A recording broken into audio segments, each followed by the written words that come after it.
Comedian and Father Ted writer Graham Linehan was arrested at Heathrow Airport yesterday over tweets he made about trans people. Writing on Substack, Linehan said that after flying into the UK from Arizona, he was detained by 5 armed officers at Heathrow Airport and put in a cell before being questioned over posts published on Twitter, not going to say X, in April. Now, there have been many people, especially the right wing, claiming this is another crackdown on free speech. But as with most things, there's obviously nuance, and those trying to make it a simple black and white issue are being dishonest. Now, for me, I do think offensive opinions should be protected, but when they could be seen as incitement, I think there's a genuine discussion to be had here. Now, this was one of the 3 tweets that supposedly led to his arrest.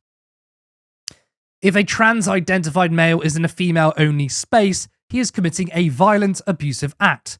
Make a scene, call the cops, and if all else fails, punch him in the balls. Now, it's the final part of that tweet, which you could say, well, that goes beyond opinion. Linehan, who does have a following, is encouraging people to punch trans women. And by the way, Linehan is one of the worst transphobes in this country. He's on par with J.K. Rowling. I'm not sure who's worse, right? But basically, he's a really, really terrible person. Now, as well as the right wing coming in with their performative outrage right on cue, there have been some on the left who have also criticised his arrest. Co-founder of Navarro Media, James Butler, said, Graham Linehan is an unpleasant character whose pathologically loathing of trans people has destroyed his own life. His online presence is a sordid gutter of monomania. Detaining him at the border for this is stupid, illiberal, counterproductive, and authoritarian. Owen Jones tweeted, I think that Graham Linehan is beyond awful. We should not be arresting people for hateful things they say online. It's not a solution for these problems, and trusting an increasingly authoritarian state to be the arbiter of acceptable speech is a major mistake. Even the US Congressman Ro Khanna disagreed. Glinner arrest is an offence to anyone who supports free speech.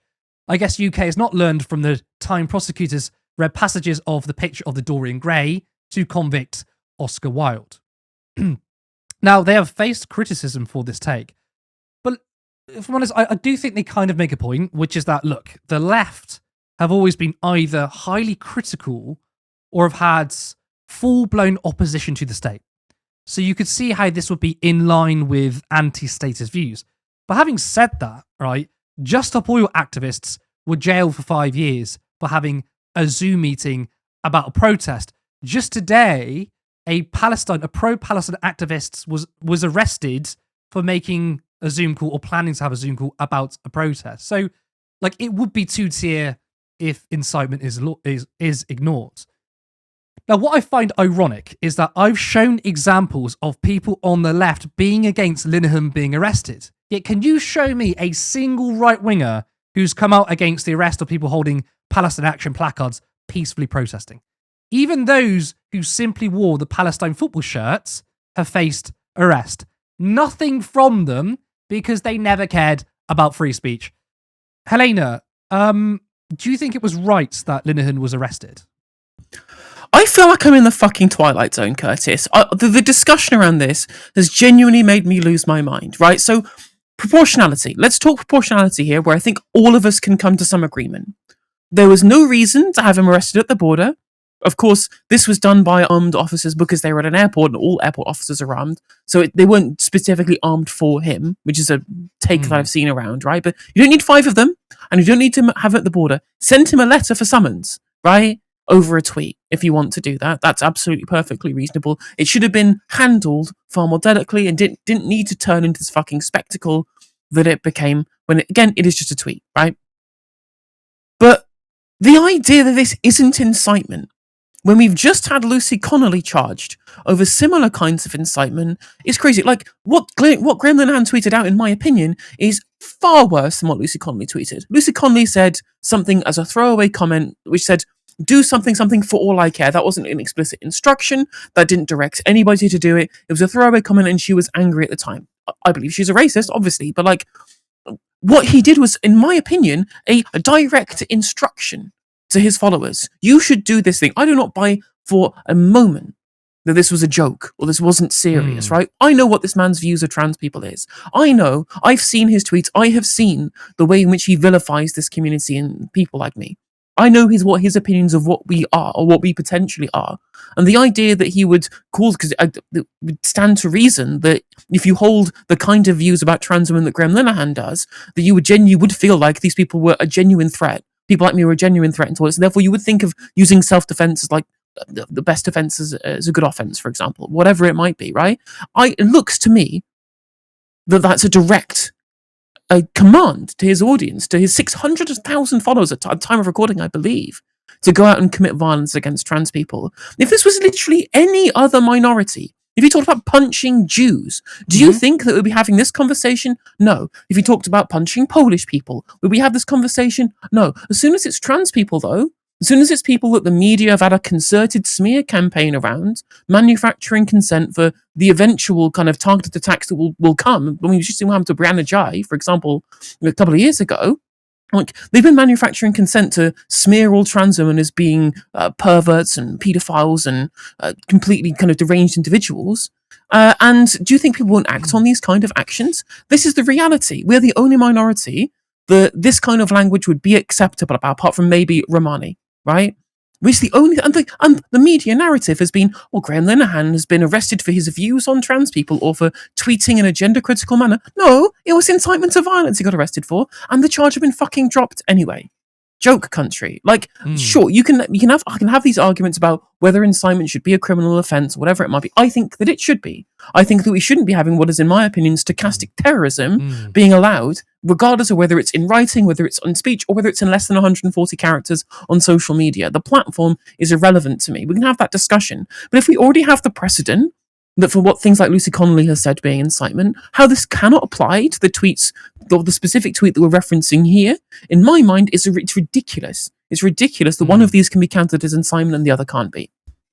Well, for the right wing, it's free speech for me, not for thee. So their crying over Lucy Connolly was because she was one of them. And this time it's like, well, Graham Linehan is one of them too, so he should get the same treatment. So if a left winger said something equally as bad, like punch Zionists, for example, right? You would see the right wing meltdown, but that's not what's frustrating me with this discussion. I think what frustrates me is if you're coming at this as an anti-status or anarchist point of view that the state shouldn't have that much power, I understand that logic. What I don't understand is, and this is what you said about how trans people are one of the few minorities where you can literally punch down without any consequence. That is so true, because I've seen people who say, I don't think it was, oh, he's a really bad person, really, really horrible person. I don't think he was inciting, or I don't think it was like a hate crime. And people are saying, but this was against a minority. And people are like, yeah, but, and I'm just thinking, but if you replaced the word trans person with Jew or black person, no one would question that that's out of order. So I do think that maybe people have a kind of, they're slightly blinded, right? There's a blind spot here that it's kind of acceptable for trans people.